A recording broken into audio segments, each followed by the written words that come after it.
between the two of them. The inside of Coates. Marcus gets too heavily involved. And that's Whitehead and Coates.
Good evening, everyone. Welcome along to the VRRC and the second week of racing in the Civic Cup, which a week ago on the Brands Hatch Grand Prix circuit provided some of the most entertaining, dramatic racing that we have seen for quite some time here at the VRRC. And the good news is we expect that to continue on tonight as we arrive at a completely different venue, but one that will certainly provide lots more of the close quarters panel bashing action that we enjoyed a week ago. Andy McEwen here in the commentary box, joined by Jack Oliphant for the first of two times this week, I'm delighted to say. Jack, Brands Hatch, sum it up if you can in 10 words or less. I think that's impossible, but an awful lot happened last week, didn't it? Most of it enjoyable. Most of it was enjoyable. Second race was touch and go, I would say. Probably the 3 words I would use for race number 2, easily under 10 words. And for the first race was spectacular. It was magical. It was everything we want to see in sim racing. And I'm hoping Thruxton is a repeat of race 1 at Brands Hatch, so let's say that. Heat 2, it basically was a bit of a... some drivers basically far too ambitious for their own good, and some pretty poor safety car restarts as well. So fingers crossed we don't have that sort of happen again. But of course, this is round 2, like we've mentioned. We've got Alton Park coming up. That's a little bit more of a throw over to Brands Hatch rather than Thruxton, which, as you mentioned, is a completely different track. Then we go to Silverstone National, which I would say is probably a little bit more like Thruxton. So we have a nice mix. Then Croft, of course, and then Donington Nationals. So plenty of sort of fantastic venues for these Civics to drive around. Of course, we've got Success Ballast. I think there's 1 or 2 maybe updates compared to week 1, but I don't think too many to get your head round. Obviously, live broadcast, fixed setup. It's your kit and caboodle here, Civic Cup on VRRC. Absolutely, and all of it is designed to generate really good racing, which is what we saw, as I said, a week ago at Brands Hatch. Tonight, though, as you said, something very, very different. The Thruxton circuit, unofficially the fastest racetrack in the UK. Officially, quite a scary place to drive, though, I have heard from those who I know have had the fortune to do that. It's fast, flowing, it's very tempting to start going 3 and 4 wide through most parts of it, but then just when you start to get comfortable with that side-by-side racing, there's a chicane, a big braking point, some big curbs, and a real funneling sensation into the complex, and then the club chicane at the end of the lap in particular generates lots of good overtaking, but I'm sure a little bit of action as well. Last week at Brands Hatch, it was Scott Bugner that came out as the championship leader, with Will Redford after a starring win in race number 2. Second in the points. Bugner particularly impressive because he wasn't actually a race winner a week ago, but was obviously the most consistent of the point scorers, with a second in race 1 and a 4th in race 2. Redford was the second highest point scorer, the second race, the reverse grid race, having finished 9th in race 1, whilst Josh Martin got himself onto the podium as well, a 7th in race 1, a 2nd in race 2, which earned him not only a podium finish, his first in the championship, but quite a lot of applause and, I believe, Jack, some unique celebrations from those who were watching on and cheering him on from home. Yeah, we'll have a look at that just before we go into the hot lap, because it is quite a funny little video, but we'll hold on to that. Just have a look at how it's broken down in the championship. I mean, the top 3, we've only had 1 round. Not that hard to figure out. Scott Bugner on top, obviously. Will Redford in 2nd and Josh Martin in 3rd. However, the rest of the field are not to be forgotten. Max Edmondson in 4th place, 35 points, only 1 point off Josh Martin.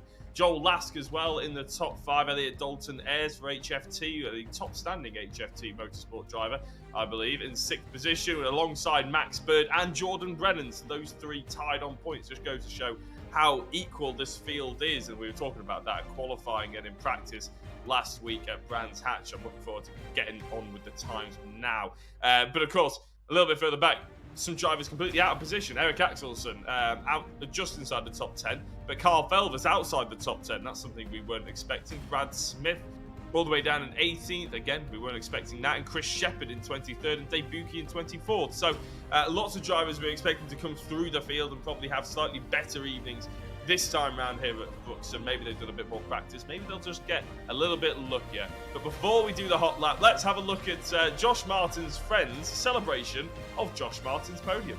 I'm using a Heineken Zero because zero at the wheel and all that. So pour that in my shoe. Look at that, all that. Right, Danny Hatch. I've got a shoelace in my mouth.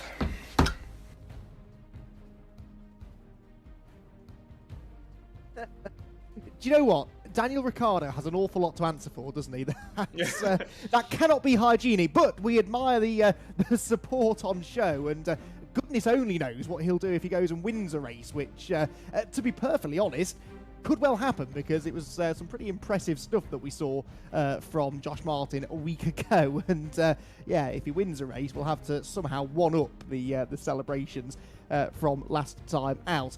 Right, as well as having the honour of getting your friends to do embarrassing things online for you, if you do well in this championship, there are some very good prizes on offer, particularly if you do well in the points. Come the end of the 12-race, 6-week season, the champion will receive a 34-inch AGON curved gaming display. Second place driver in the championship come season's end will receive one of those Riggs SimRace 3. Very valuable prizes, these, and that's one of the real appeals of racing here on the VRRC's sort of premiere series. You're not racing for pocket money here. This is proper stuff. 2 tickets for a round of the TCR UK Championship will go to the 3rd place driver in the championship. 4th place receives 2 hours of online driver coaching, and PowerMax are back supporting the championship again by providing a prize not only for the 5th place driver, the Valeting bucket, but also a Valeting kit, which goes to the driver the round, which we decide, myself, Jack, and the rest of the production crew between us, after the races have been done. And that was not an easy choice to make a week ago, that's for sure. There were plenty of starring performances. I'm sure the same will be true here tonight at this super high-speed, flowing, spectacular racetrack that is the Thruxton circuit, one that we don't see an awful lot of in sim racing. So let's take a look at it up close and personal with an onboard lap.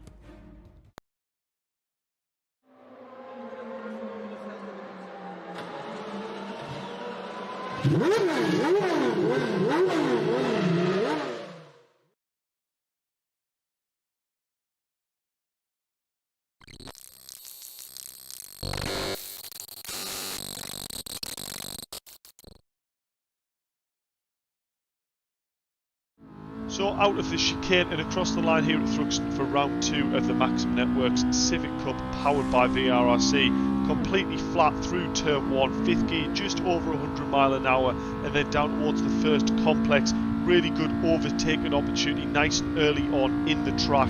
Quite a bumpy braking area though, so you do have to be a little bit careful of the back end swapping around on you there. Nice and steady through the early parts of the complex, but then making sure we're super aggressive and getting hard on the throttle all the way through Seagrave. You don't really want to be lifting through there at all, because it will cost you a lot of time heading down towards Noble here. Completely flat again through here. Obviously one of the fastest tracks on the circuit, a lot of time spent on full throttle. You can see Goodwood, super hard apex to find, very late, too early on the throttle there, and basically you'll run out onto the grass on the left hand side and you find it really hard to get back onto the track. Completely flat through Church, sometimes a hard corner, but in this car, 5th gear around 120, the car holds on reasonably well there. Saying that, 5 laps in, when that front left tyre is getting very hot, there might be drivers that start to have a bit of difficulty there. Then into the last chicane, the most troublesome part of the track, down to 3rd gear for me, and then just trying to balance a bit of throttle and control the bounce through there. A very fast section, and I tell you what, it could go very wrong very quickly. Make sure you tune in on Wednesday night at 7:15 on VRRC's YouTube. Make sure you give the video a like and subscribe.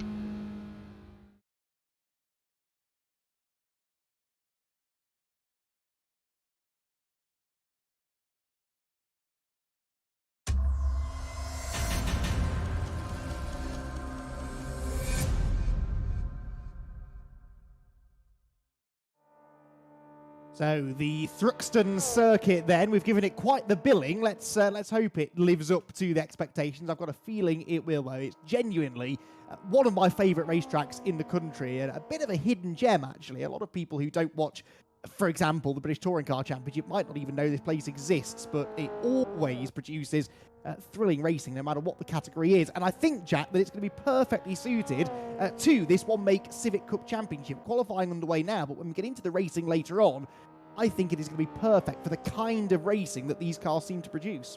Yeah, it favours the brave, and I think the car favours the brave as well, which is what we saw at Brands Hatch, as we see potentially the sour side of what we might see tonight as well, as we go through the final corner with Dave Buki and Max Bird, and 2 drivers who are expected to be very quick.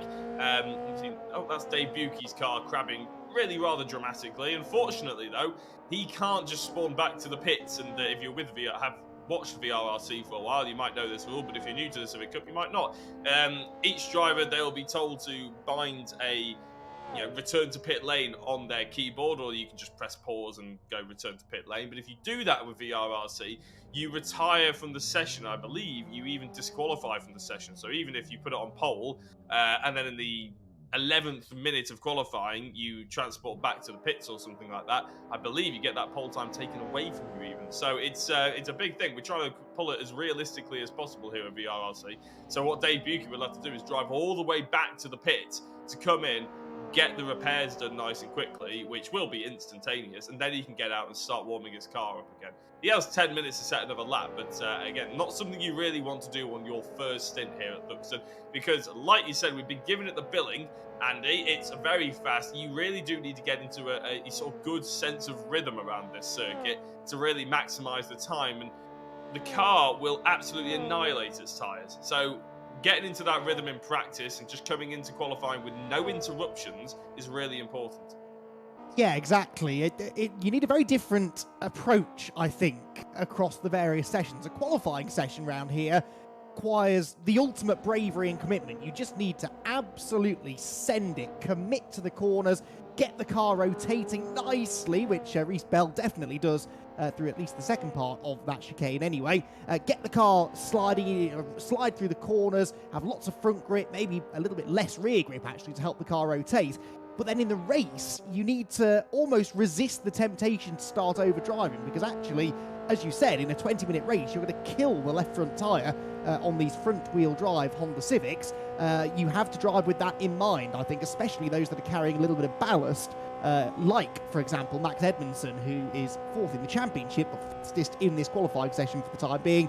He is the heaviest car on the grid, carrying 40 kilos of handicap ballast. The handicap system, if you're new here on the VRRC and you want to guide to that, essentially those coloured numbers next to the drivers' names on the timing tower. The higher that number is, the more ballast they are carrying, and you basically multiply that number by 10. So 4 means 40, 2 means 20, and those lucky drivers with a 0 next to their name, well, they're not carrying any handicap ballast at all. Simon Thorpe handicapping himself slightly here by going grass tracking out on the back part of the circuit. But yeah, this track, I think, Jack, more than any other perhaps that we will visit this season, could really see that handicap weight come into play, not just because of outright performance, but tyre management too.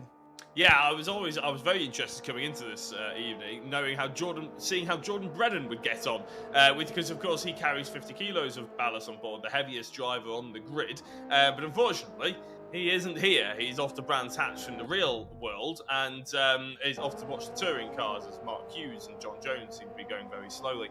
So Max Edmondson does have the rare honour of being the heaviest driver on the grid, so we will have to keep an eye on how he gets on. At the moment, he's doing very well, Andy, because he's on pole position. As you said, though, it's a completely different kettle of fish when he gets into the race, and keeping hold of those tyres will be a lot more difficult for him with double the weight on. To say Chris Shepherd, Max Bird, who's just got into 3rd place, or Scott Bugner as well in 4th. So going to be very interesting to see how that sort of develops throughout the evening. And I'm also quite interested in seeing how the top performer with 0 ballast on board, that's Andy Carroll at the moment, gets on, because of course they should be the drivers that last the longest in this race. And although they get new tyres over race 2, still in the last 2 or 3 minutes, I would expect to see them maybe make some overtakes in each race.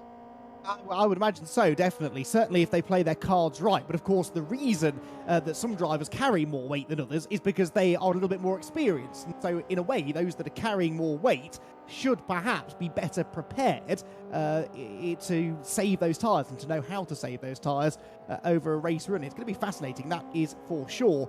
All of that, though, comes up in, well, just over 7 minutes' time, because that's how long we've got left of the qualifying session, which sees Max Edmondson fastest from Chris Shepherd second fastest. Shepherd really needing a good night here to turn his season around. Reese Bell has turned himself around at the chicane and gets going with quite a bit of front-end damage. That might be the last we see of him in this session. Yes, dives for the pit lane to get that car repaired. But Edmondson fastest, Chris Shepherd second fastest. Chris didn't finish race 2 last week and only managed 14th place in the first race. So he finds himself a long way down the order in 23rd place in the championship standings. Second fastest for the time being, though. That is much more like it. Max Bird is 3rd, Scott Bugner 4th. Mick Sutton up there in 5th place. That's a bit of a turn up for the books, ahead of Joel Lask, Eric Axelson, Andy Carroll, Elliot Dalton-Ayres and Kyle Felvers to round out the top 10. So already, Jack, a few interesting names starting to make some noise at the top. Yeah, which is what we love to see, isn't it? A bit of a shake-up from round 1. Now, I was about to mention drivers who maybe aren't doing as well as we were expecting, because obviously you mentioned some drivers who are doing very well. Well, Josh Martin is a particular driver who isn't doing so well, and I don't think Simon Thorpe, who I believe is the driver off the other side of the road we've just driven past, isn't doing so brilliant either. In fact, it's not Simon Thorpe. Apologies there, Simon. I'm not sure who it was. I think it might have been Andy Carroll, actually. But Josh currently wavering down in 18th position, and after we've given him a shoey as an homage to his first weekend or first evenings of good racing, expecting this one to be a little bit quicker. How's he getting on in this particular lap? He's put in a green sector 1. It's not going to be a green sector 3 with driving like that, and it might actually have to be a rare start for Josh Martin. A rare start towards the back of the field, I should say, for Josh, and he has to come into the pits. And I'm not sure if he's going to have that much time to get back in and set in some quick times. Thruxton is serving up a bit of a tricky track for a lot of these drivers, Andy. They seem to be falling off the circuit very, very quickly. Well, we had a feeling this would be the case, didn't we? It was going to separate some drivers from others, and those that are doing well, in generally speaking, the ones we expected to, but it only takes the tiniest mistake here. It is such an unforgiving circuit, especially through that club chicane, because of the tyres that are stacked on the apexes of the corners. Same there at Noble Corner as well. It's all to stop people from cutting the corners, from taking liberties with track limits, and they're doing their jobs. You know, that's exactly what those tyre stacks are there for. In real world, it would hurt if you hit them. At least here, the only thing it hurts is your chances of performing well in any given session. But I can imagine some drivers getting a little bit frustrated here that they're not able to hook the lap up. John Jones is trying to do that, though. Runs a bit wide out of Church Corner. You can see he's got some witness marks down the left-hand side of his Honda Civic, so a little bit of damage from an altercation with something, an Armco barrier, or more likely, one of those aforementioned tyre stacks. You can see it there. You don't want to be running into that. John Jones steers well clear of it this time, but makes a big mistake over the curb. And in fact, it didn't matter because Brad Smith is climbing the concrete wall anyway. That would likely have impeded John Jones regardless. Even the curbs, forget the tyre stacks, Jack, those curbs are proving that they are not to be messed with. Yeah, I mean, this track is unforgiving for many reasons. I didn't think we'd be having this many problems in terms of, just getting over the curbs and getting through the lap. And like we mentioned, it's a different sort of attitude that you'll be taking into qualifying than you will be in the race. And I'm very much hoping that a lot of drivers do take a very different attitude into the race, because at the moment, we're only going to be having about 5 cars on the lead lap. It's been that chaotic. Even Chris Shepherd's hopping around after hitting some curbs there at the beginning of his last flying lap, or potentially second last flying lap, actually. He's currently in second place, so he doesn't have to worry too much. As we jump back to Kenny Press, Carl Felvis, another driver who's currently not performing potentially as well as he was hoping. Currently 11th in the championship is Kyle, and as he comes across the line, he's not going to improve or even crack anywhere near the top 10 for this qualifying lap. As Joel Lask, again, going through these tyres. I think it's a bit of an issue, not an issue, I would say, a challenge with front-wheel drive, Andy, isn't it? Because they seem to be sort of rotating the rear end of the car, trying to get the maximum amount of speed out of it, trying to basically get the corner done before they even get to the apex. But that's a bit of a tricky technique in a front-wheel drive car. Yes, Dave Buki, I think, has tried a bit of a tricky technique. It almost looks like he's the wrong side of that tyre wall, doesn't it? Yes, he is the wrong side. Trust Dave Buki to find a way to break the sim. I don't quite know how he's got there. That is going through Noble, I think. No, through Goodwood, actually. The right-hander after Goodwood, after Noble, even.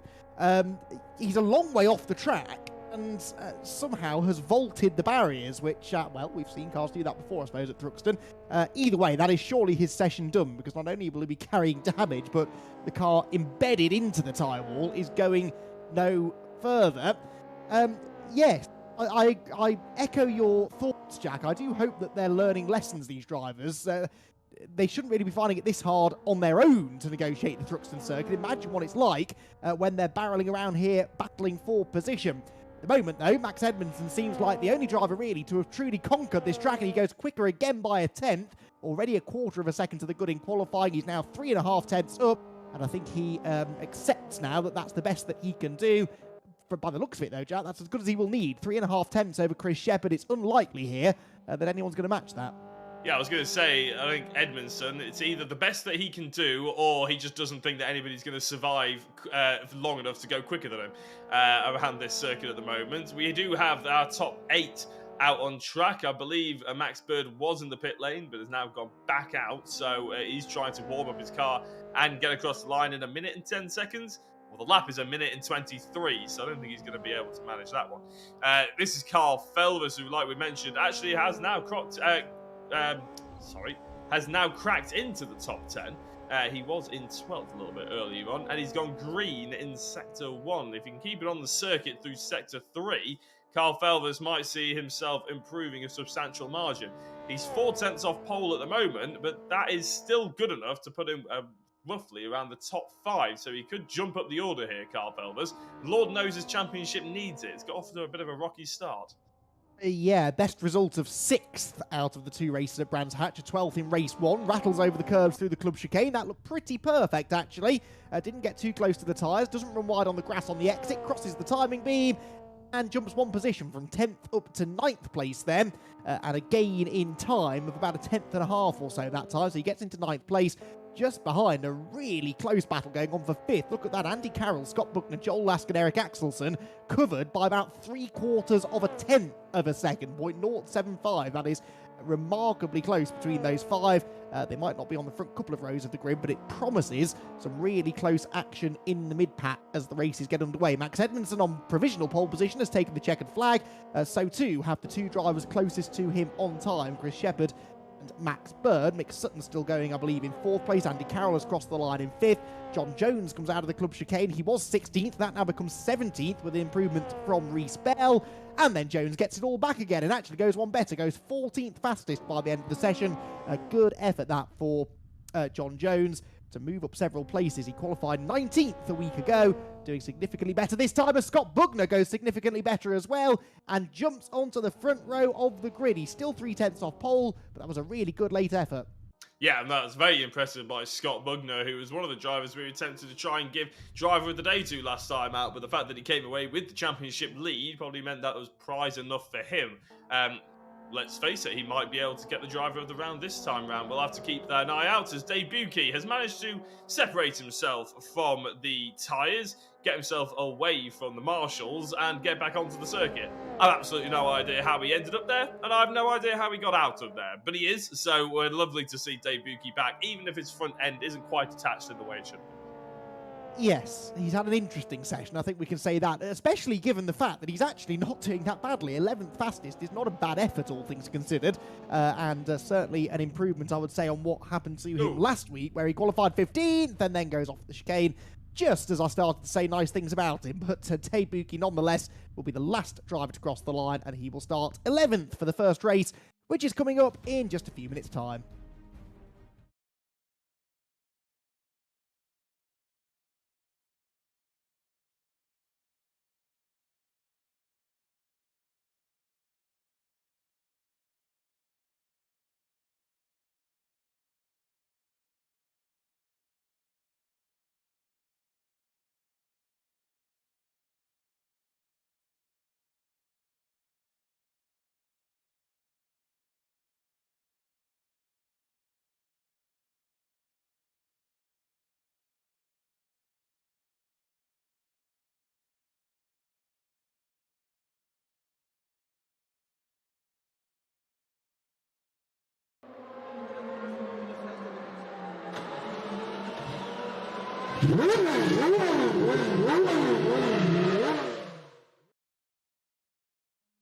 A dramatic and eventful qualifying session complete for the VRRC Civic Cup here at the high-speed sweeps and turns of the Thruxton circuit. And we have, for the second week in a row, Max Edmondson on pole position. Max, you did exactly what you did a week ago at Brands Hatch, pole position for the first race. You went on to win that race. What do you think of your chances of doing the same again tonight? It all depends on that last chicane. That last chicane is very hit and miss because obviously the weight the car pushes on a lot, and there's obviously the curbs which bounce you into the tyres. So it's all about, literally more than last week, it was all about tyre management this week. So we'll just see what the tyres do and see what I do with them. Well, I'm glad you mentioned that, actually, because you are the heaviest car on the grid, 40 kilos of handicap ballast in your car. Now, clearly it hasn't slowed you down particularly. Your raw pace is still really good. You're on pole position by 3/10, so nothing to worry about there. But how concerned are you about what that will do to the tyres, the front left tyre in particular? Well, last week you could do 2 or 3 laps, obviously quali pace, and then you have to come in. But this week you can literally do 1 lap, and then you have to box for new tyres. So tyres degrade very quick around here because obviously every corner's a right-hander, so it's putting all the weight on the front left, and obviously more fuel compared to quali, so tyres are going to degrade really quick, so the pace will drop off really fast. So I don't think you'll be seeing fastest lap after lap 1. I guess that puts you in quite a difficult situation for the start then and the first few laps, because ideally you want to get your head down and get away from all of the action behind, especially, as you said, given how tricky things like that final chicane can be. You don't want to get involved in any of the argy-bargy that might be going on behind you. But if you go off like a rocket, then you might regret that in the second half of the race if you've worn your tyres out. So how do you sort of balance that? Have you got a game plan, or is it one of those things you kind of have to wing as you go along? I think me and Scott were talking about this the other day. I think obviously we both know we're quick, and our ideal plan was to be 1-2. I think we're obviously going to just work with each other, try and get a gap, but obviously battle when it's necessary, and if one of them's slower than each other, we'll just follow each other. Okay, so perfect scenario then for you with Scott getting up there towards the end of the session. Max, huge congratulations. You're setting out your stall to maybe be the qualifying king of the Civic Cup. 2 qualifying sessions, 2 pole positions for Max. Best of luck for the first race. Thank you. So Max Edmondson then gets the pole position once again. Now, Jack, he won the first race from pole at Brands Hatch last week, but actually didn't have things all his own way, did he? He didn't get the best of starts, didn't lead through the first corner or so. The last thing he wants in this one is to get sucked back in to the battle pack behind him, which I think could get quite feisty in the early stages. Yeah, Thruxton, as a rule and as a circuit, is harder to pull away from. Even if you do have a 3/10 advantage in qualifying, that doesn't necessarily mean you're going to have it all your own way for the first lap, first race, shall we say, because the slipstream effect just gives everybody else an opportunity just to keep you in line and keep you in tow and keep you in sort of in threat of losing that position, basically. So I reckon the likes of Scott Bugner, Chris Shepard, Max Bird, if they don't fall over themselves in the first half of the lap, they'll be giving Max Edmondson something to think about towards the end of the club chicane. And as Edmondson has said, and as we've all explained, once you start battling, it doesn't matter how quick you are. If you start battling, you're going to get slowed up. So Edmondson really needs to get his head down and hope that the drivers behind him do him a favour rather than hamper him.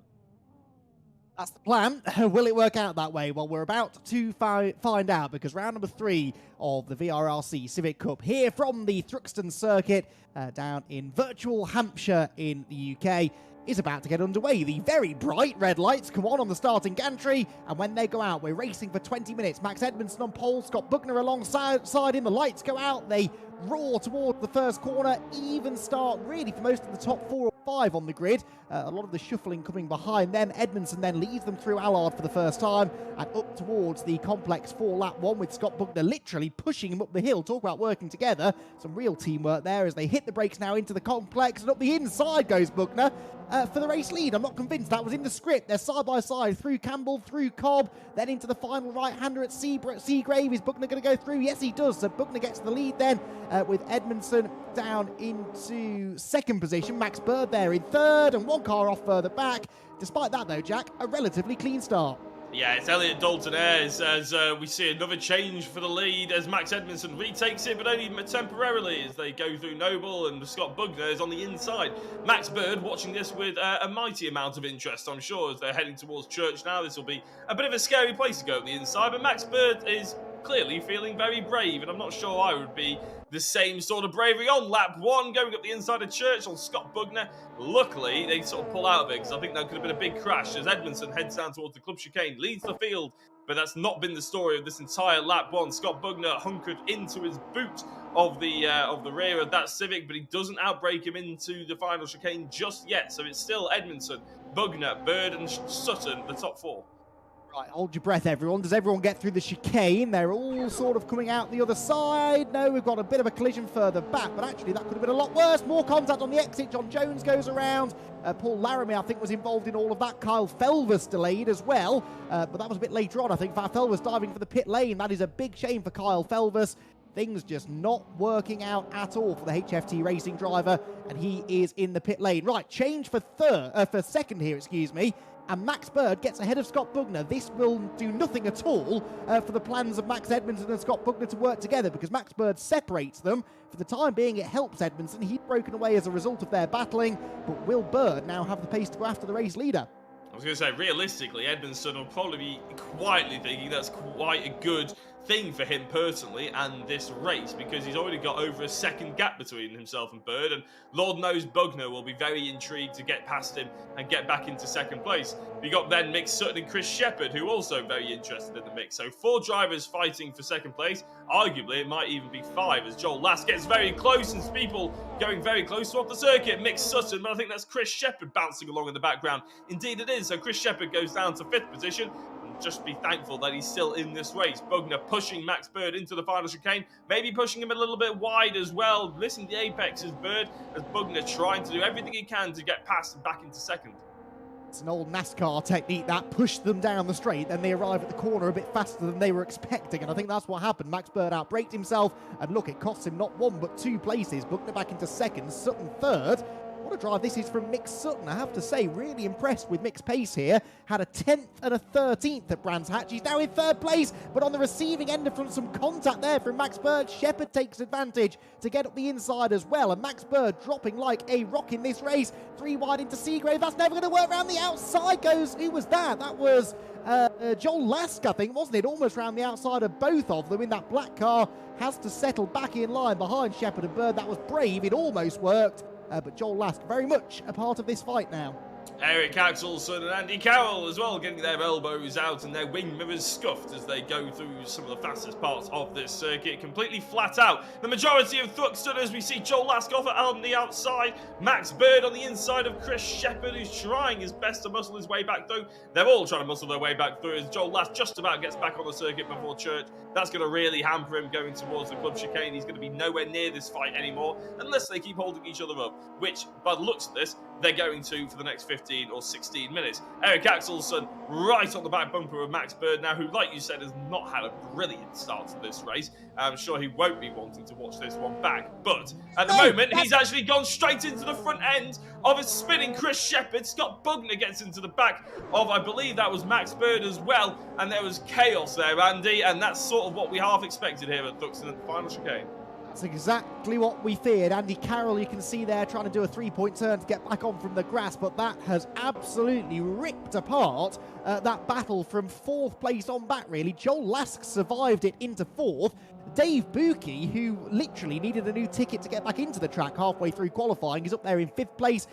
Josh Martin, where did Josh Martin qualify in the end? It wasn't that good, was it? He was a long way down the order, and he is up there now into the top 6. A brilliant recovery drive this from Josh Martin. Brad Smith 7th, Axelson 8th, Max Bird down to 9th, and almost certainly with some damage, and Reese Bell rounding out the top 10. But yes, exactly what we feared would happen there when you're so close to each other like that. If the car at the front of the group has an issue at that chicane, everyone else just piles in after them, nowhere to go. Car out wide is Brad Smith there. He's going to lose a couple of positions as he gets himself back onto the black stuff, but that was really unfortunate there. Carroll down to the back of the field. Shepherd likewise, both of them carrying damage. Really, really bad luck.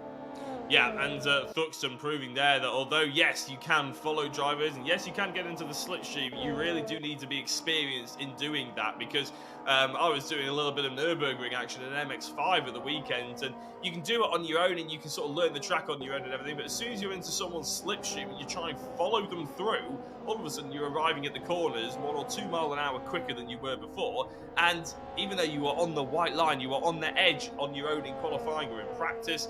If you go through the corner in 1 or 2 extra miles an hour thanks to slipstream, you're probably going to end up being sucked onto the grass, and that's exactly what we saw there with, I believe, was it Brad Smith who we saw going off. So yeah, unfortunate for some drivers, just getting a little bit caught out, but these are all lessons that hopefully they'll learn for the second race. You know, touch wood, that's nice and clean. Obviously, Brands Hatch we want to sort of forget about and move on from, but we will keep mentioning it until we see something a little bit cleaner. But Thruxton here, it's providing good entertainment, if nothing else, Andy, isn't it? Yeah, it was a great battle until then, and it's not really like it was overly aggressive driving that caused that. It was just a mistake, I think, from Shepherd. He whacked that tyre stack and dead right in front of everyone. Now, Eric Axelson isn't stopping. He is marching his way up the order past Josh Martin there for 6th place. Martin, by the way, started 20th on the grid. 20th on the grid, and he's just lost 6th position there to Axelson, but he's still well and truly in the fight. He's got the damaged Max Bird behind him, The front of Max's car is not that pretty, but it's still keeping up in the slipstream. Back to the inside goes Martin there. He's going to lean on Axelsen. This could get close. Through goes Martin. Can he make the corner? Yes, just about, but surely Max Bird will get a run on the pair of them. He does. He goes to the inside of Axelsen, who in turn is trying to get to the inside of Martin. Martin back to 6th then, and Bird the inside for 7th. Bit of a hip and shoulder there to Axelsen. Eric won't like that, but he's lost the place, and Bird starting now the recovery drive. I've absolutely no idea how Josh Martin managed to get through that chicane as Max Bird goes wide, and I'm not sure if that was a little bit of a push to pass, shall we say, from Eric Axelsen, a bit of a thank you, here's your own medicine style thing from the first corner, or whether Max just genuinely missed the braking zone, we're not entirely sure. We probably won't find out, because it's unlikely that he'll finish on the grid. However, on the podium. However, we have had a lot of drama towards the front end of the field in this first race. Who's to say that's done and dusted? This fight for top 6 could very quickly turn into the fight for the race lead if they get a little bit tangled up for second place, which is exactly the fight that we've just jumped on board with, because Scott Bugner runs a little bit wide out of Church. Mick Sutton's got this very tidily done. Nice exit out of Church and go towards the club chicane. He's going to have the inside line. How wide is he going to force it? How late is he going to brake? It's very difficult to find your braking zone at Thruxton into that final couple of corners, but Mick Sutton's nailed it. Does he get through the chicane? Yes, he does. Lovely move that. I've also noticed actually they're pegging back Edmondson slightly because, look at that. Despite that side-by-side racing, they were half a second quicker than the race leader. Now, is this the start of the tyre situation coming into play? Remember, Mick Sutton is 30 kilos lighter than Edmondson. Bugner is 20 kilos lighter. So Mick Sutton, I mean, he's driving well. Don't get me wrong. This is probably the best that I've seen Mick Sutton drive in the time that I've been working with the VRRC. Maybe that lack of ballast aboard that number 61 Honda Civic is starting to pay dividends, because he's creeping now towards the 1 second barrier from Max Edmondson, and that will start getting him right in the window to pick up a bit of a slipstream and close in even further. Brilliant drive this from Sutton, but I reckon he might have something for the leader still. Yeah, well, on that previous, we'll jump to this battle in a second, but on that previous lap, worth noting that Edmondson was 0.4 of a second off of his best lap, or 0.3 of a second off of his best lap, whereas Mick Sutton is still within 1/10 of his best lap. And the reason why that's important is because it shows the tyre degradation from the beginning to the end. So Mick Sutton, with that less weight, might be just suffering less with the tyre deg than Max Edmondson, who he did warn us in his pole interview, of course, just earlier on. Oh, that's very wide by Axelsen and Josh Martin. I was waiting to the club chicane before we bring this fight to life in terms of how we commentated, but it looks like they're already doing the job for us, because they throw it off at Church, and Max Bird, although he does seem like he's got a little bit of damage on, he's going to potentially get past both of them, as Josh Martin just about holds onto the car to get it through the club chicane. Very much holds up Max Bird. Eric Axelsen also a little bit held up, and in fact Josh Martin's somehow going to go for the move. I believe that might be Axelsen letting him back through. If it is, he's not giving it easy. Well, yeah, I'm not convinced he let him through. I think that was a genuine move from Martin. I've got to recalibrate my brain to figure out how on earth Josh Martin went from being completely sideways going into the chicane to making an overtake coming out of it. He then loses a place again going into the complex, or does he? No, stands his ground through the left-hander at Cobb, into the right-hander at Seagrave, where now Eric Axelsen comes back into play around the outside of Max Bird. 2 wheels on the grass, keeps his foot in it, gets back to the inside of Josh Martin as well. This is terrific racing. Reese Bell is catching them as well in the sort of leopard print number 7 car in the background. Axelsen leaning slightly on Martin there, who again has the inside for the next corner, but Axelsen sweeps ahead, and for the time being at least gets that 6th place back, but then gets on the grass. Eric Axelsen, no, he'd done all the hard work, and now he's off the road, loses 1, 2, maybe 3 places. Yes, Bell will get him 2, and out of it all, Josh Martin back into 6th place. Yeah, and whilst that's been happening, there's been battles for the 2nd place still. Edmondson is still sort of, I wouldn't say getting away. He's pulled away slightly because Bugner and Sutton managed to fall over each other. I believe we got reports of Sutton maybe going off the track a little bit. And that's why he got overtaken by Bugner, as we see Max Bird slotting his way through on Josh Martin. This battle just doesn't seem to be going away anytime soon. We've got 8.5 minutes of hopefully fast, frantic Civic Cup action. And it looks like maybe there's going to be battles from the likes of Max Bird in 6th position back, maybe even to 12th, and Simon Thorpe, because look at this, we're seeing a battle for the top 10, and those drivers we've been focusing on for so long in this race are not that far away. Mick Sutton and Scott Bugner rubbing each other up the wrong way, I imagine, at this point, because they're very much enjoying themselves, hopefully, and they're not getting a little bit... well, sideways. We want this to keep as clean as possible because, Andy, it's a fantastic battle. This is how it should be done, isn't it? I mean, every time we come to them, they're in a different order and they're still side by side. Here we go. Bugner back up the inside now of Mick Sutton. Yeah, let's get them through Church Quarter first. Yes, there they go. Through the right-hander, hop over the curbs. Through goes Bugner, and he might even hold on to the place for a few seconds up the hill. It is time, I think, for my if they worked together speech, though, isn't it? Because they were clearly catching Edmondson before they started this very entertaining battle for second place. I think they've got better tyres than the race leader. They're just not willing to stay in the same order for more than about 300 metres at a time, because Sutton goes back through now at the chicane. They're 2.2 seconds off the leader, but the leader can sort of pace himself, can't he? As long as he's matching these guys' lap times. In fact, he was 0.3 quicker on the previous lap. He doesn't need to go any quicker. He doesn't need to push those tyres any harder. Edmondson doing everything that he needs to do for the time being to keep Sutton and Bugner at bay. I know Edmondson said he was going to work with Bugner over those early laps, but I'm sure Scott would like to get himself up there to contend for the win on his own terms. I mean, he was fighting Edmondson hard enough for the lead on the opening lap or so, wasn't he? Yeah, absolutely. But what I will say is Mick has thrown his cap in early for one of the drivers of the day, from where he qualified to where he's currently running. He did a fantastic job, and I would say probably Josh Martin is as well. He's provided us with very entertaining racing, very good moves, and has qualified 20th place and is up running comfortably in the top 10 at the moment. So a few drivers there, as I said, throwing their cap in for that Power Max Valeting kit. Elliot Dalton-Ayres, who had a little bit of a bruised first lap here at Thruxton, unfortunately, is fighting to get himself up into the top 15. In fact, it's Simon Thorpe he's battling with right now to get into 13th, and there's a little bit of a lean now. I wouldn't even say a lean, more of an elbow or shoulder barge probably on Simon Thorpe, but it does mean that he does get past him, with Andy Carroll come hunting just behind. Doesn't know which way to go. He wants to go to the inside, but he's been caught hesitating for too long. Goes to the outside at Church, which is never really where you want to be, but if he does get a nice undercut and gets a good exit, hits the apex, which he doesn't manage to do, he maybe could have got the run on both of those drivers. As it stands, he might only still have ambitions of getting into 14th place, but it looks like Dalton-Ayres is pulling away. Yeah, for the time being, because Thorpe is sort of driving in his mirrors a bit now, isn't he? He's just sort of watching where Andy Carroll is placing his car and trying to cover off any attack that may be coming. And as a result, as you said, Dalton-Ayres getting away and catching, in fact, up the inside now, Paul Laramie. So Dalton-Ayres gains another place now, 12th position for him. This is more championship points, but of course, every position he gains here is one position further back on the grid for race 2, because remember, everybody gets reversed to form the grid for that second race later on today. So it's a balancing act between getting the points or maybe trying to bag yourself a better grid position for race 2. Right now, though, Dalton-Ayres is on a points-gathering mission, clearly, because he keeps on moving up the order. He is, though, 4.6 seconds behind the Brad Smith Bell battle, so I reckon that 12 might be as good as it gets. Yeah, I'm just wondering as well, embarrassingly, I can't quite remember who will claim pole position if you finish in the pit lane. No, I didn't think so. We just got confirmation from broadcaster Tom O'Farrell. Carl Felvis won't be on pole position because he is DNFing. He's not able to finish the race because he's in the pit lane.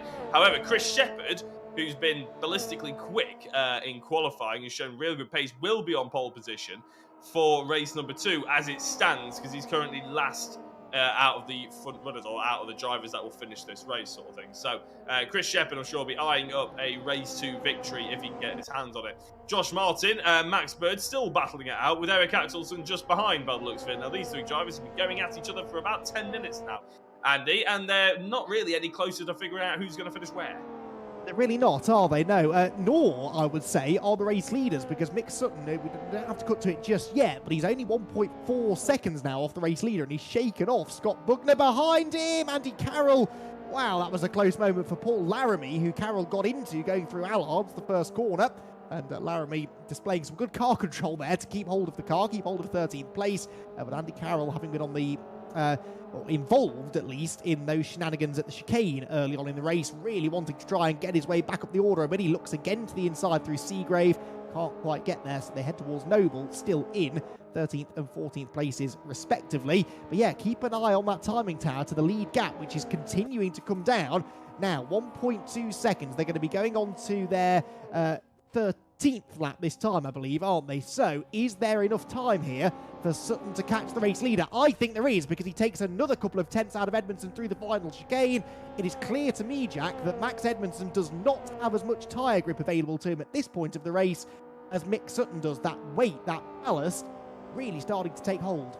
Yeah, and I used the sort of correlation between the last lap and their overall best lap earlier on. I'll do exactly the same this time round, because Max Edmondson is struggling, as we can see, over a second slower on his last lap than he is on his best, whereas Mick Sutton's still around the 8/10 mark. So there's just tenths eating away Edmondson here by Mick Sutton. And to be honest, without sounding, I don't know, like I wasn't expecting or like I'm overly surprised, I will be very interested to chat to Mick Sutton after this race, and just to make sure it's him, because no offence to Mick Sutton, but this is I wouldn't say uncharacteristic, I wouldn't be so harsh as to say that, but it's a bit of a surprise, isn't it? He's really turned up tonight. Yeah, well, like I said, he had a 10th and a 13th place at Brands Hatch. Now, granted, it was a slightly bigger grid, but only slightly. We've still got 22 starters here tonight, with the Redfords, Will and Mark Redford, making a late appearance on the grid, I noticed. So only 2 fewer than we had at Brands Hatch. So yeah, this is a genuine improvement in pace.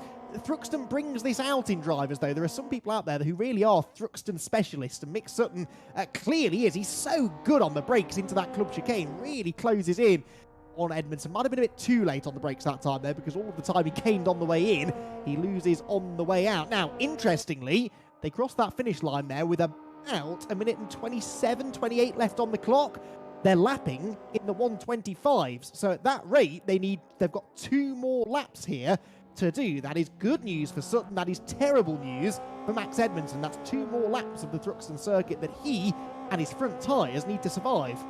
Yeah, I was going to say, I'm sure if he had a 2 or 3 second gap, he might actually use that and try and slow up just a touch to go through the chicane, just to finish the race. But he doesn't have that luxury anymore, because he's only got a 7/10 gap to Mick Sutton, like we've been saying quite a few times. And as I said, very, very impressed with Mick Sutton right now. And look at the different lines there, Andy, as they go through Noble and onto the back straight. Mick Sutton using a lot of lock, clearly showing he's got more tyres in him than Max does, who's having to sort of get the turn done early and almost straight line the apex.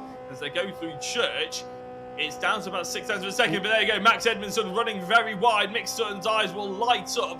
He won't get the move done going into the club chicane this time round, but that is again further proof that Max is feeling the pressure, and there is a race victory potentially on the horizon here for Mick Sutton, who dives and I would say probably takes my line through the braking zone of the final chicane. Max Edmondson opening it all up a little bit more, but there's certainly vulnerability there in the back of Max's car. Resisting the temptation to point out that your line cost him 2 tenths through the chicane there, because I wasn't very good at Thruxton. Whilst it gained him time on the way in, it's clearly a bit like the last lap, actually, compromised him a bit mid-corner. However, what that will do is that will definitely get the attention of Edmondson, because if Sutton was a car length or so closer there, he'd have been up the inside, so late on the brakes was he into the chicane. So Edmondson knows that on this, the final lap of the race, absolutely must nail Church Corner, get a good run up Woodham Hill, and not be vulnerable to attack into the braking zone at the club chicane. Edmondson's done a really good job here of managing this gap. He sort of almost allowed Sutton to get to within a second of him, and then just started to match the times that Mick Sutton is setting behind. Sutton with a good run there through Goodwood, though, gets himself down to about 6.5 tenths back. This is the key corner, though. Church Corner. Don't run wide on the grass. Don't get too greedy on the throttle. That was pretty much inch perfect from both of them. And you can see that Sutton is still 6 tenths back. This is exactly the distance back that he was a lap ago. And for that reason, I don't think he's quite close enough. Unless there's a mistake here for Max Edmondson, it looks like it's his race. Sutton comes in on that usual tight line, the Oliphant line, hits the curb, can't quite get through there as quickly as the race leader, though. And so, for the second week in a row, it is a pole position to a race 1 win for Max Edmondson, who wins here at Thruxton by 0.5 a second over Mick Sutton. Scott Buckner in third, and this is the fight, almost fight, for fourth place. But Dave Buki, who we actually haven't seen a lot of in this race, is going to pick up the pieces nicely and score a season best result of fourth place in the first race here at Thruxton, with Joel Lask rounding out the top 5. Max Bird gets the better of that fight for 6th place ahead of Martin Dorman. Axelson there, Andy Dorman getting himself ahead of Eric Axelson on the final lap. They're about to come through now, 8th and 9th respectively. No, they're not, because Axelson gets him back again. The run to the line. So Axelson goes 8th, Dorman 9th, and Brad Smith rounds out the top 10 in what was, Jack, a very, very interesting and exciting race. I really enjoy that sort of tyre development, tyre wear development that was going on during the race, and it kept things very, very close at the end. It did indeed, yeah. It's almost like we were watching a soft compound, wasn't it, of how quickly those degradations happened. But Chris Shepherd looks like he might not start on the on pole position for race number 2, but he will start on the front row, because he's going to finish in 19th place with Mark Redford. Is finishing in 20th, and I actually remember Mark Redford. All of a sudden, he appeared in one of the races that I commentate on a Thursday night. He does a NASCAR series as well that I commentate on. All of a sudden, I got very excited when I recognised the name. Anyway, that's we'll talk about that a little bit later. But of course, we've got to go to a quick advert before we have a chat to our top 3.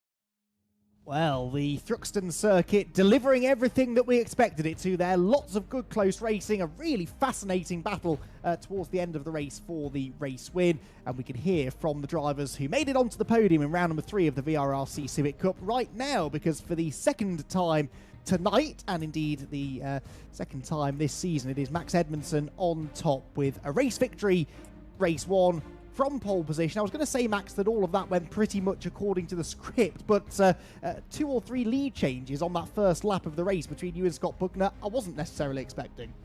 No, I wasn't expecting either, to be fair. I thought we were just going to push, but yeah, that went pretty well, to be fair.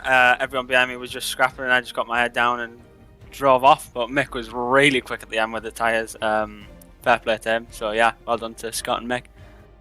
We'll get Mick's side of that in a moment or two, but we were sort of assuming there, whilst watching that play out, that you were indeed running into tyre difficulties towards the end. But we noticed that Mick, he caught you quite rapidly once he broke away from Scott, but then the gap sort of stayed at about 7 or 8 tenths or so. Had you been keeping a bit in reserve there for the last few laps? No, I was trying my hardest the whole time. I mean, going out of turn 4 or 5, whichever one out of the chicane is, I was a second down. That's how much the tyres had gone. But yeah, Mick was just really quick at the end there. Right, well, fair enough. So you were having to push right from the get-go then. It worked out for you, though. You got the race victory. As I said, your second win in 3 races that was, and that will put you in a very good championship position now. You were only 5 points off the championship lead anyway, so pretty much the perfect start to your season this so far. Yeah, it would have been better to have a bit of a better result for the reverse grid at race 2 at Brands, but so far it's gone pretty well. Excellent. Well, fingers crossed you can avoid the worst of the misfortune in race 2 in a few moments' time. But for the time being, huge congratulations on that race 1 performance. Thank you. Well done, Mick. Well done, Scott. So Max Edmondson then, winner of the first race here at Thruxton. But Jack, what a performance that was from Mick Sutton to claim second place, and he's with you now. Yeah, you started to tell us a little bit about that race, Mick, during the advert break. But to quote Tom O'Farrell, our broadcaster, how the hell did you do that? Mate, I honestly, I cannot tell you how I did that. I just had a good start, and for some reason, I think it was the toe at the start, because Max made a mistake in the chicane, which meant that we all got away. And I was just sitting behind Scott being towed along, and I don't know, mate. I honestly don't know how I did it. I've never driven as consistently at that in my life, ever. and I can't believe I did it. Simple as that.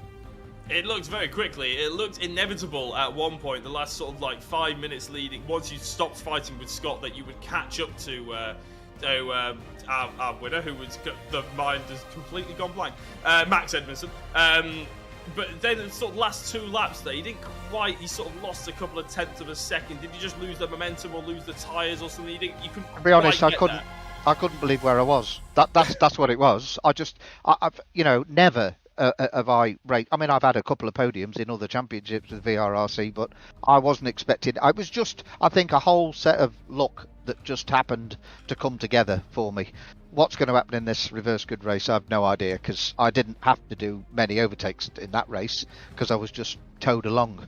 But we'll see. But honestly, I don't think I've ever sweat so much on a simulator, and I'm very, very happy. I don't care what happens in this one, really. Lovely image. We'll let you get back and concentrate on race 2, but Mixon, congratulations on that 2nd place. Thank you very much, and well done to everybody else. Thank you. Yes, well done to you, Mick, for 2nd place. Very quickly, we'll chat to Scott Bugner, because I know the next race is not that far away. Scott, 3rd place, solid enough result, but were you also struggling with tyres there towards the end? Yeah, I'm happy with 3rd. Mick done really well with the tyres, so yeah, just got to try and pick through the pack now and see what happens. All right, well, we have literally 20 seconds before the race starts, so we'll leave you to it, Scott, but well done on the podium. Thank you. Scott Bugner then getting himself a 3rd place finish there in race number 2. Now, full reversed grid, straight into it. 20 more minutes of racing here at Thruxton.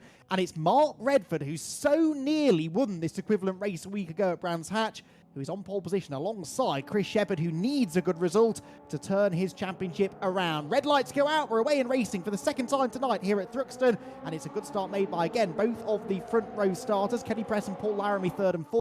Mark Hughes and John Jones sharing the 3rd row of the grid. Through Allards they go. The hill now towards the complex, and here comes the first challenge for the race lead, because Chris Shepherd looks to the inside of Mark Redford. He's late on the brakes, but not late enough, and so Mark Redford will hold on to the advantage. Shepherd 2nd, side by side there for 3rd. 3 wide for about 5th place as they head through the middle part of the complex. Some interesting lines being taken. John Jones is off the road, pointing the wrong way, and there's more contact there at Seagrave, and that will cause carnage. Off goes Brad Smith. A car spinning around in the middle of the pack. Axelson's off the road. I think that was Reese Bell bouncing down the grass as well. Well, all things considered, Jack, that could have caught a few more drivers out, but still a little bit of chaos there in the midfield. Yeah, and the safety car has come out, and we saw one driver running very wide through, I believe, the left-hander, and just decided to try and make the apex for the right when there were 3, 4, 5 other cars in the way, and that was always going to cause carnage, unfortunately. There was just no room for a safe rejoin, so I'm not saying I don't know what they should have done, maybe cut the corner and join a little bit later, and obviously just taken the hit in terms of a penalty, but overall it's hurt quite a few drivers, and we can actually have a look at who the drivers that were hurt. Josh Martin's still all the way down, sort of 17th place. Simon Thorpe as well has been hurt with that one. Scott Bugner, but he did start quite a lot further down as well. So, yeah, fingers crossed the cars have withstood. They can withstand quite a bit of damage, these Civic Cups. They are quite sturdy machines in the sim world and obviously in the real world as well. So fingers crossed there won't be too many sort of casualties from that little bout. But it was pretty much inevitable we were going to get something, a safety car at some point at Thruxton this evening. Yes, let's hope, though, that is the last we see of the virtual safety car, as it is here on the virtual, of the VRRC, Virtual Reality Racing Club, which hopefully will into the pit lane at the end of the lap, because obviously we don't actually need to clear the cars out of the way. It's just an opportunity to bunch everyone back together so that those who lost ground at the start can catch back up to the tail end of the grid. Let's see then. Green flags, I think, are indeed being prepared here. Mark Redford will have a safety car restart to deal with, which he had to do twice in quick succession at the start of that second Brands Hatch race last time.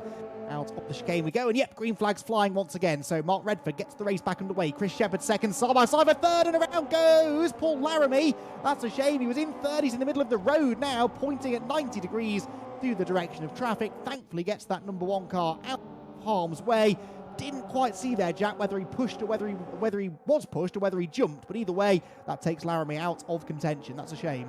Yeah, I think actually it was a little bit of cold tyres on the rear end, because obviously these cars front wheel drive, the rears will take a lot longer to warm up, and I think he just overcommitted through the corner and the rear rotated on him. I could be wrong, there might have been contact, we're not entirely sure, but I wouldn't like to throw around any kind of ideas. As Max Bird and Elliot Dalton-Ayres going side by side, and we like to throw around some ideas of racing here, and that's exactly what these two drivers are trying to provide with us. Andy Carroll looking very interested further back as we see Dave Buki off, and well, I think going to see the marshals that you saw off in during qualifying. Max Edmondson, our race 1 winner as well, falling well down the order, coming back on as Mark Redford has slipped down into 2nd place, and Kenny Press has gotten through. So that means there must have been a big kerfuffle going through church. Kenny Press has taken advantage, Mark Redford in 2nd place, but for not much longer, because Max Bird is overtaking him. Andy Carroll and Elliot Dalton-Ayres and Chris Shepherd all lining up to try and take the last podium positions. Did you get all that? Right, through the chicane, Chris Shepherd's really getting roughed up here, isn't he? Dropping down the order into 6th position. What a shame for Max Edmondson, though. He will be hoping that this doesn't become the theme of his season, a race 1 win, and then a bit of a disaster in the reverse grid. Chris Shepherd gives the hip and shoulder there to Elliot Dalton-Ayres, who won't have liked that, and may well choose to give him one back going through the middle part of the complex, because he's on the outside line going in. If he hangs it tough there, they will have the inside line for the middle part. He doesn't, and steaming up the inside of everyone there was Joel Lask, who then gets contact as well. He's sideways in front of everyone. Dave Buki tries to come around the outside line there. No, that's not Buki, that's one of the other Kinetic drivers in that little group. There is Dave Buki, who's had a bit of a shunt with Brad Smith, I'm afraid, towards the tail end of the grid. Right, let's try and sort this one out. Through Noble they go. Dalton-Ayres looks as though he's about to break through there into 6th position, which he does. Mark Hughes, that is, side by side with Scott Buckner behind him. And then Will Redford is that Kinetic car, isn't it, that might well try and make it 3 wide up towards the next corner. His father, though, is grass tracking and will surely fall behind the lot of them. Yeah, he has to get back on, and he's going to be very slow, and a lot of cars are starting to catch him going through church. It's a dangerous place to be, dangerous place to try and catch everyone. They're about 4 or 5 wide as I believe that's Mark Hughes just flying off the circuit. But how are they going to get into club chicane? We'll never know. Well, we will know, but God knows how we're going to follow it, put it that way. Will Redford getting up ahead of Elliot Dalton-Ayres. Scott Buckner leading the rest of them. Joel Lask is in there trying to make moves. Mark Redford, there we go, is just about slotting in the middle. And I don't know how he has finished in the middle of that little pack, but he has, and he's recovered, and he'll be able to fight on from there as Eric Axelson at the back of the field. To be honest, in 14th place is not that far away from a top 5 at this rate, because look how far the top 3 are ahead of everybody else. Kenny Press, Max Bird, and Andy Carroll are flying.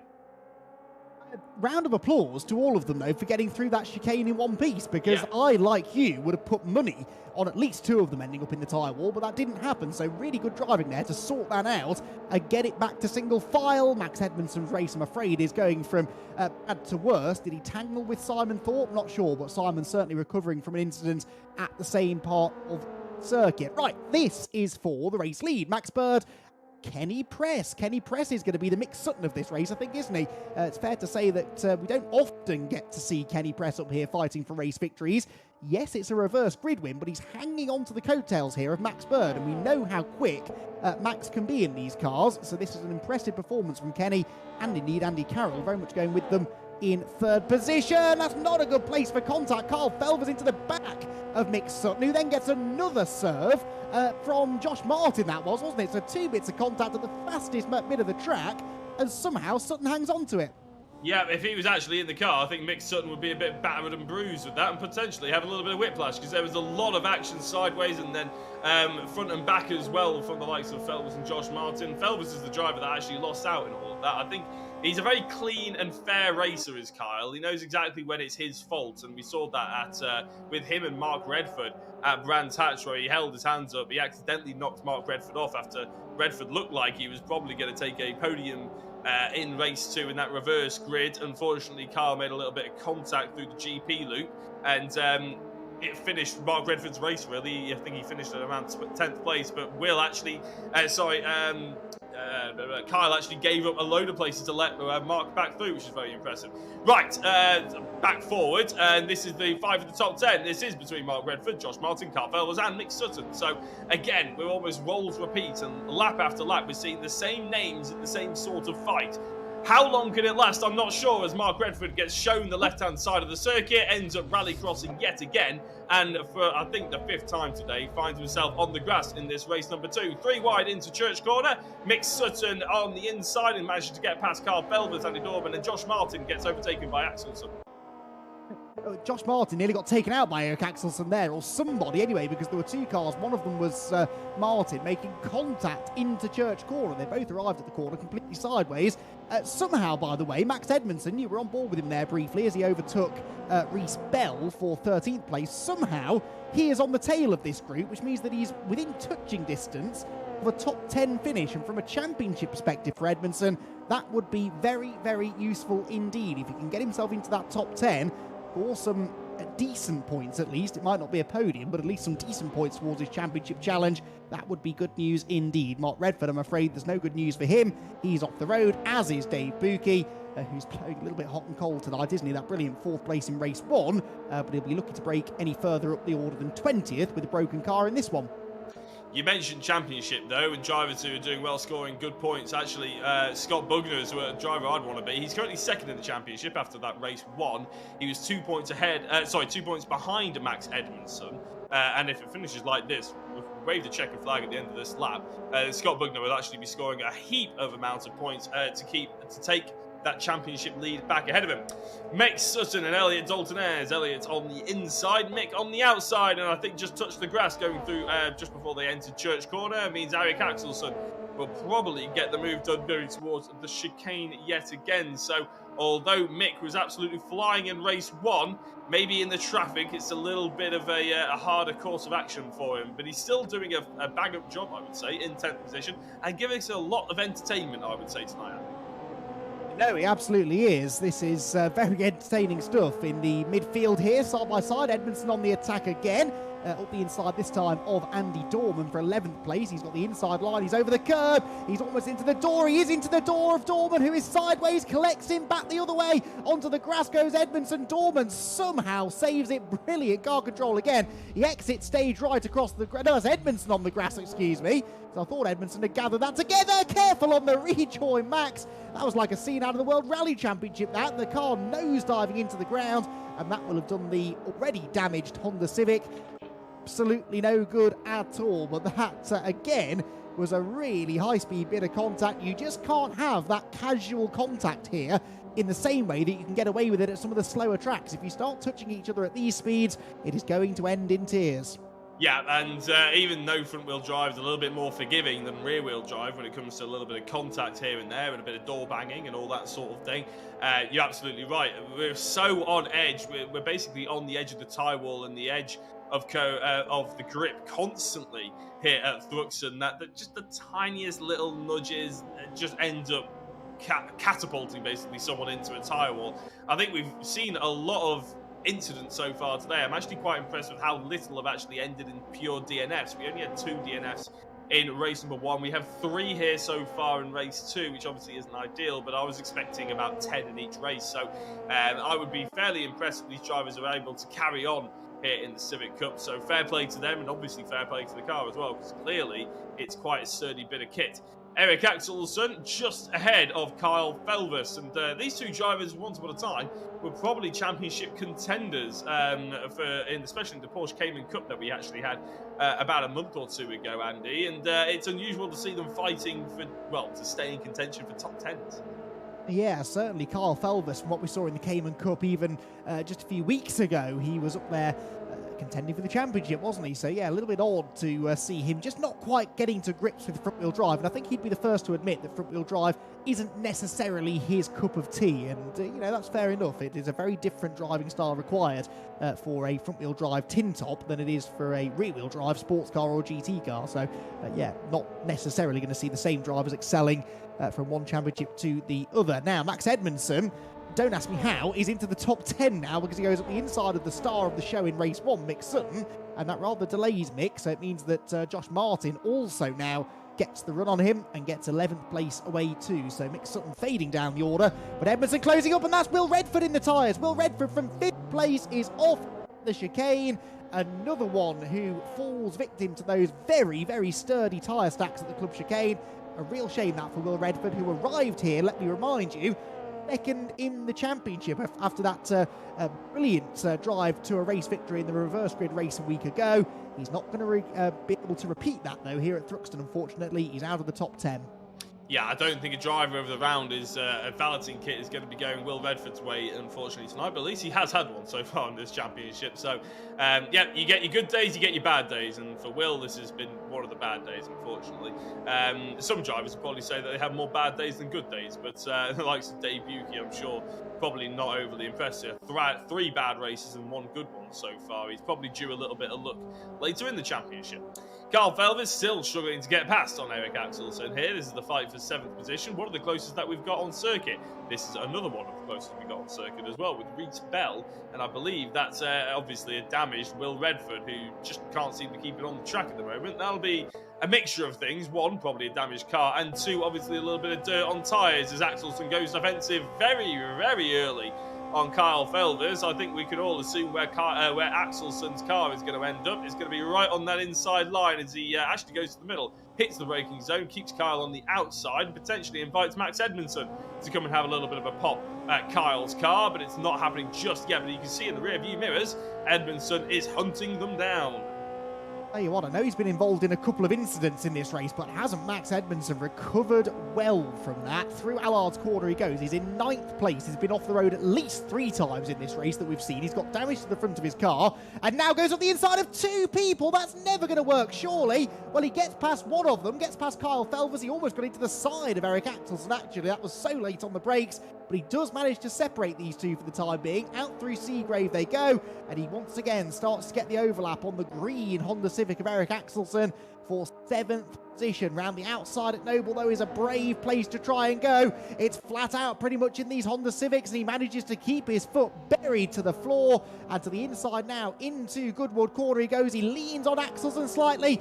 Eric Axelsson is not going to give in, but he gets 2 wheels on the grass, and that surely now will allow at least Edmondson through, maybe Felvers as well. Yeah, Felvers has got through, but what could Edmondson do about him this time round? The HFT Motorsport driver throwing everything at him, as I think Axelsson might actually get Carl back in towards the club chicane, but Edmondson throwing his substantial weight of that 40 kilograms of ballast on board and throwing it around rather efficiently, I would say. 5 minutes to go. This is where we saw Edmondson's 40 kilograms start eating his tyres slightly, but he hasn't been able to do as many hot laps. He's been carving through traffic, which might have slowed him up. That might have kept his tyres a little bit of life in them. And actually, he's pulled away really substantially from Carl Felvers through that final chicane, so Edmondson is absolutely flying. Yes, he is already getting away, look, by a second over Felvers. Now he's 5 seconds behind Elliot Dalton-Ayres as Mark Hughes recovers from an off at the chicane. But yeah, Edmondson 5 seconds behind 6th place now, and I don't think he's quite going to have the time to get there. A good point you make about the tyres, though, because yeah, you're absolutely right. At this point in the previous race, Edmondson was really struggling for grip. Here, he's continuing to march forward. So, yeah, really impressive stuff this from Max Edmondson.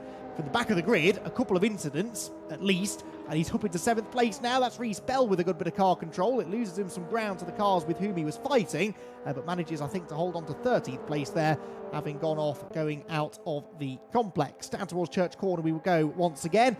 Running out of time here, aren't we? Still plenty of battles, though, to be decided, including this one for 8th place. Yeah, the one for 8th place is actually the one we've been focusing on the majority of the time. Whenever we've cut away to see an incident, we've always come back to this one, because Axelsson and Felvers are throwing quite literally everything at it. The kitchen sink and everything in between sort of thing for Axelsson as he runs off the circuit, trying to get that extra couple of inches of track as he goes up the inside of Felvers. There's a little bit of contact, not entirely sure. Felvers jumps over the curbs. It doesn't make contact with the wall, which is obviously what we love to see. We want to see this as clean as potentially possible. As Josh Martin joins the fray, and if he's anything like Max Edmondson, he'll carve his way through rather efficiently and drive off as they continue to fight. But they're going to go side by side, not only on the exit of the final corner, but through the chicane by the looks of it. How's this one going to end, Andy? God only knows, because Josh Martin is very much there, and he's thinking this is for the taking. Yeah, definitely. He is in prime position here as those two start to trip over each other. Keep an eye on the third car in shot. He goes from the extreme outside to the extreme inside through Seagrave corner. Gets himself past Kyle Felvers and also gets himself with his nose ahead of Axelsson. Get the nose, he's got the whole car ahead as they go into Noble. Brilliant. Brilliant driving that. He anticipated the situation perfectly, and Josh Martin gets himself into 8th place. Already these three are 3 seconds behind Edmondson, who has taken a second out of the Elliot Dalton Ayres and Kenny Press battle for 5th, but I just think he's going to run out of time slightly before we get to the end of the race. Down toward Church Corner we go. Axelson looking to the inside of Martin there, but that's a brave place to try and make a move. They all three of them run a little bit wide. Certainly Martin does, and that will now surely compromise his run up the hill towards the chicane. Yeah, it was actually good driving from the drivers behind Martin, because it's so easy to follow their line or take a little bit extra speed in as they're going towards the chicane. Axelson really late on the brakes, but he's going to have to skip the chicane. He's going to have to go straight on. Now, that's very interesting. I think that's the first time we've seen it this entire evening. Josh Martin goes through. Axelson has to slot behind both of them, because otherwise he would get a post-race penalty. That's very important. We've got to explain that to us by Dave Marshall, the race director here at VRRC for the Civic Cup. And he said, basically, if you can cut the chicane, but you have to give the time and places back, otherwise you will receive a penalty, which is only fair, really. It's the sort of what you would assume to do, but just making sure that everybody knows that is what we're doing. Now, this is for the fight for the race lead. We have seen so much battling up and down the order. We've neglected to watch the front three, and this is the fight that it's turned into. Andy Carroll has hunted down Max Bird, less than a tenth of a second between them. We are on the penultimate lap, ladies and gentlemen. This won't be finished. We will have, hopefully, one more lap of racing, and I can tell you what, Scott Bugner looks like he might be very interested in a race victory here. He's not close enough to join the battle, but if these two get a little bit carried away, Bugner will have all the points to himself. Well, yeah, I wouldn't bet against that, to be honest. Andy Carroll, with only one top 10 finish to his credit out of the 3 races so far. That was a 6th place in the reverse grid race at Brands Hatch last time. So he's already on course to better his previous best result, get his first podium of the season. But as you said, he's perhaps just under a lap away from getting the win. He's under a lap away, one good overtake away from getting his first win in category. Is he going to be willing, though, to put it all on the line and make an aggressive move? Because Max Bird ain't going to give this to him on a plate. It's very unlikely that someone of Max's experience will make a mistake here. So Andy Carroll will have to make this happen himself. Is he content with second, or will he take the risk for the race victory? Well, didn't make a move through the complex there. So Andy Carroll, I'm sure we'll have many fans cheering him on, because it's not every day that you see Andy up there fighting for a race victory. It's one of the things I've really enjoyed tonight the most, is seeing so many drivers getting a shot at the front of the field, and this is surely Carroll's best opportunity. Gets a really good run through Goodwood Corner, forces Max Bird to drive defensively towards Church. You don't want to go in here on a tight line, because that will slow you down on the exit. So Bird manages to get over to the left-hand side of the road, carries good speed through the corner. Carroll is faster, though, looks to the inside. That will always be covered by Max Bird, the race leader.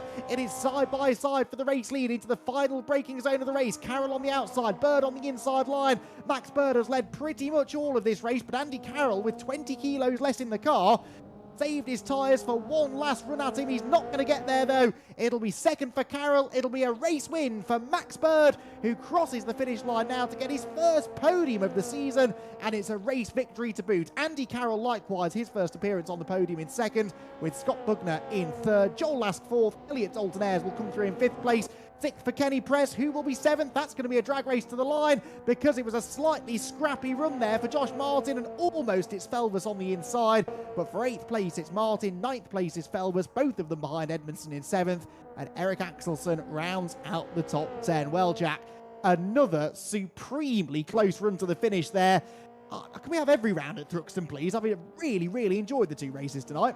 Well, I've been keeping an eye on the YouTube chat through the evening, and I think Nikki Taylor would agree with you. It does provide fantastic action, and as I said, even the reverse grid, which had its little bit of, well, we expected a failure or two, shall we say, in the first couple of corners, even that really didn't diminish what was a fantastic reverse grid race. And really well done to Max Bird. Andy Carroll, I loved what Andy Carroll did there as well, Andy, because obviously he was going for the race victory. He was putting all the pressure on Max Bird, trying everything he could to try and let him make a mistake without putting himself under too much pressure and potentially throwing away his second place either. So really smart driving by Andy. Love to see those drivers on the podium.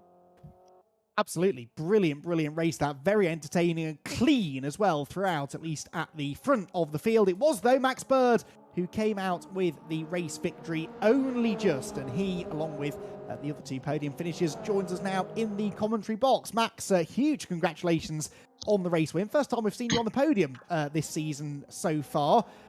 You had to really work for that there, though. Andy Carroll was really coming at you hard towards the end of the race. Yeah, for sure. I think Andy's really hooked up that last sector, really. I was being quite careful through there because I can't quite see the barriers properly on entry. So, yeah, really happy with that. But definitely Andy drove a great race. Yeah, Andy closing in there towards the end. We've been talking about tyres all night, and certainly we heard that Max Edmondson was running out of tyres a bit towards the end of race 1. You were 20 kilos heavier than Andy in that race, so how much of a part do you think that played in the way that Andy was able to close in there towards the end?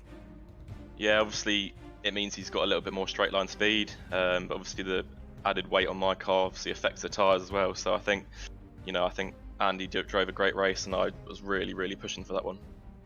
You really were, and we've spoken a lot about Andy. Let's talk about you and what this means for your season, because you've had an okay start to the season. Certainly, you got yourself a 4th and a 9th place last time at Brands Hatch, 6th earlier on in the evening. But to get that first win now, you know yourself from real world and sim racing experience, you get that first win of the season, and it just starts ball rolling a bit, doesn't it? Gets that momentum on your side to start building a championship challenge. Yeah, definitely, for sure. I think I'll obviously have some more weight now, which is a bit of a annoying factor, but we're coming up to, I think, Alton Park is it next. So yeah, I'm really looking forward to that, and yeah, I think we'll be quick. Good stuff. Well, you were quick tonight, certainly quick enough to just about hang on to the win in the second race of the night. Max, congratulations. Perfect, thank you very much. Max Bird then gets himself the race victory, becomes the 3rd different winner from 4 races so far this season. It almost wasn't a Max Bird victory, though. Andy Carroll was chasing him down towards the end, and he can catch up now with Jack. Andy, that would have been a very popular victory there. It's a very popular 2nd place, though. You must be pleased with how that race went. Yeah, if someone had offered me P2 in any of this series at any point, I would have bitten their hand off. I was going to say, how close were you to just throwing everything at that race win? Because as I said leading up to the interviews, to me it looked like you were piling the pressure on, but you didn't really want to risk that 2nd place being thrown away to Scott Bugner as well. Were you sort of a little bit more conservative than maybe you would be if it was sort of later in the season? No, I don't think. I think I had watching Max.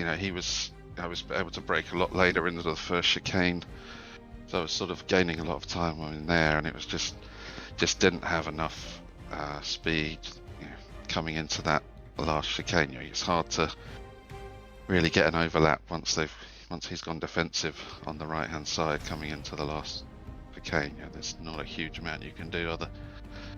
So yeah, no, I think once he'd taken that line down the final straight, it was kind of just have to settle for 2nd at that point, but I was not at all complaining about 2nd. I was going to say, for a lot of that race as well, we focused on battles further back, because you 3 really did pull away nice and early. Was it just a case of, did you ever think, okay, I really want to chase up to that race lead, or was it just a case of, you know what, let's put some qualifying laps in and we'll see where it gets me by the end? Yeah, I was trying to stay with Max because I knew Scott would be coming through behind.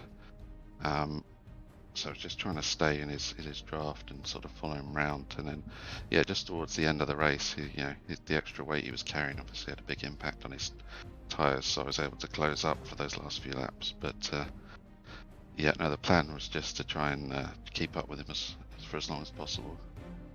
Well, it did work a treat, really, because you secured, obviously, that 2nd place. Big congratulations, Andy. Hopefully, Thanks, we'll have a chat with you next time. I hope so. Excellent stuff, and yeah, I echo Jack's sentiments. A brilliant performance there for 2nd for Andy Carroll. Now, the man in 3rd place had a bit of a grandstand view of that battle towards the end of the race and was probably hoping that they might delay each other enough that he could join in, but nonetheless it was a really solid 3rd place finish in the end for Scott Bugner. And Scott, pretty good night this for you, really. Qualified 2nd, 2 3rd place finishes, and you've bagged the championship lead, we reckon, at the end of the night, so I guess you'd settle for that. Yeah, I'm happy with that. Yeah, it was bit sketchy at the start. I got put 90 degrees sideways out of the complex, and I was back in, I think it was about 18th after the first lap. So I thought, oh, here we go, this is going to be one of them races. But just sort of managed to carve my way through, and you know, as clean as I could. And next minute I know I was in third, and I thought, oh, well, I'll sit here and relax. That'll do.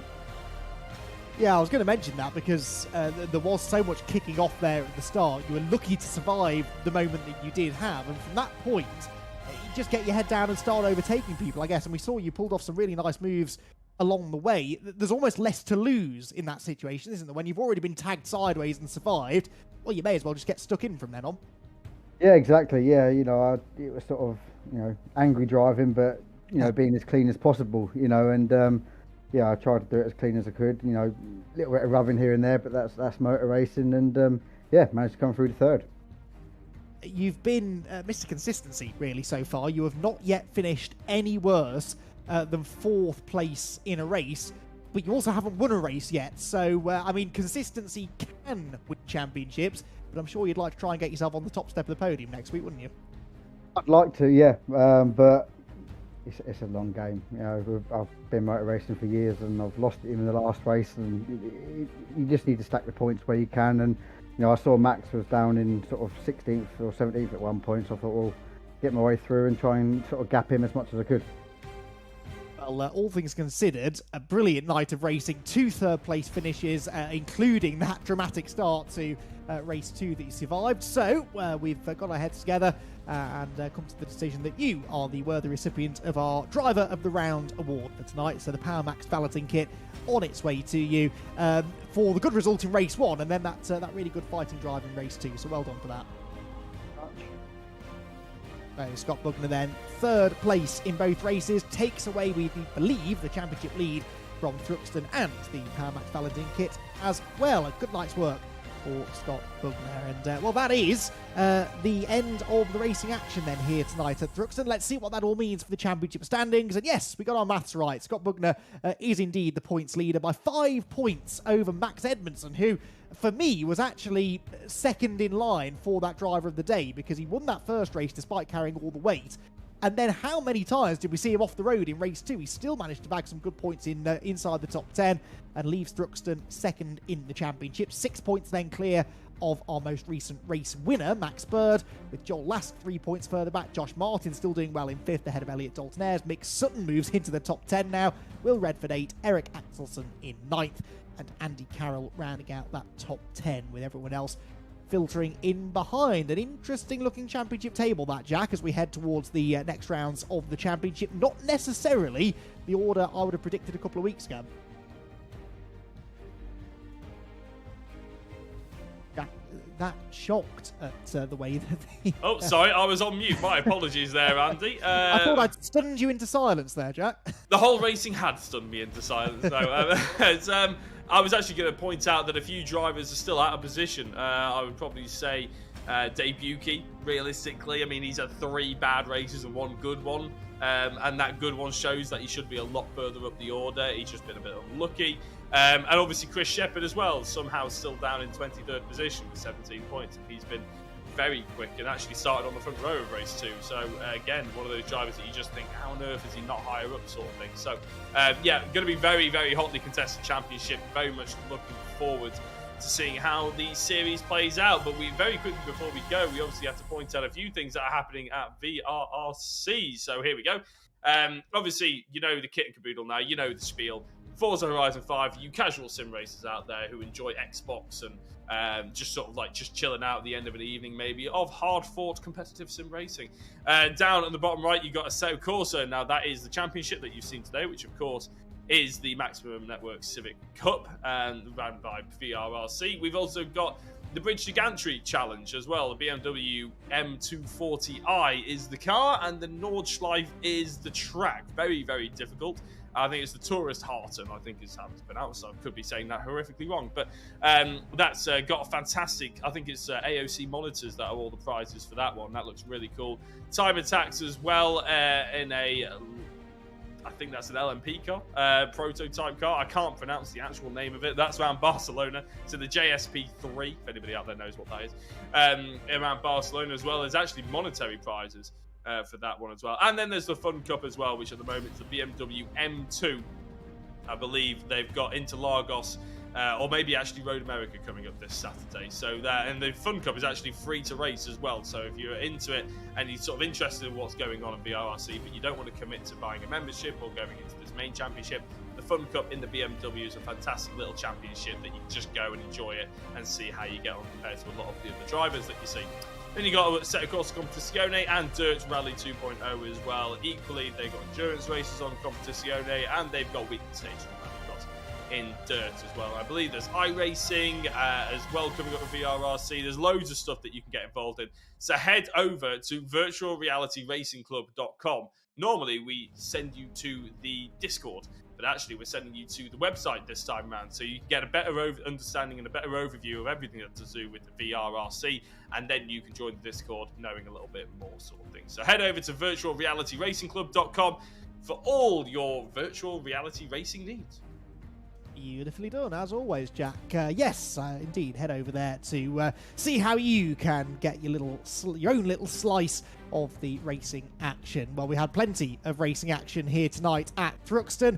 Hope you all enjoyed it. I know I certainly did. Be sure to join us again next week for the third night of racing and the 5th and 6th rounds of the hugely exciting VRRC Civic Cup. It's sure to be a fascinating night next week because we'll be reaching the halfway mark of the championship. They're just 6-week championships, these short and sweet, and it means that you've got to get on with it. Alton Park Island Circuit is the venue before we head to Silverstone on the national circuit. Croft on the 1st of June, where myself and Jack will be spending hopefully a nice sunny weekend talking about some real cars this weekend, and then Donington Park National Circuit on the 8th of June. That is, though, I think all we have time for here tonight on the VRRC. Thank you very much for joining us. I've been Andy McEwen, with Jack Oliphant alongside me. A huge thanks to Dave Marshall, Tom O'Farrell on the broadcast, everyone who helps put these broadcasts and indeed these racing series together. We'll all be back again in a week's time at Upton Park, and hopefully you'll be there to join us too.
Woo!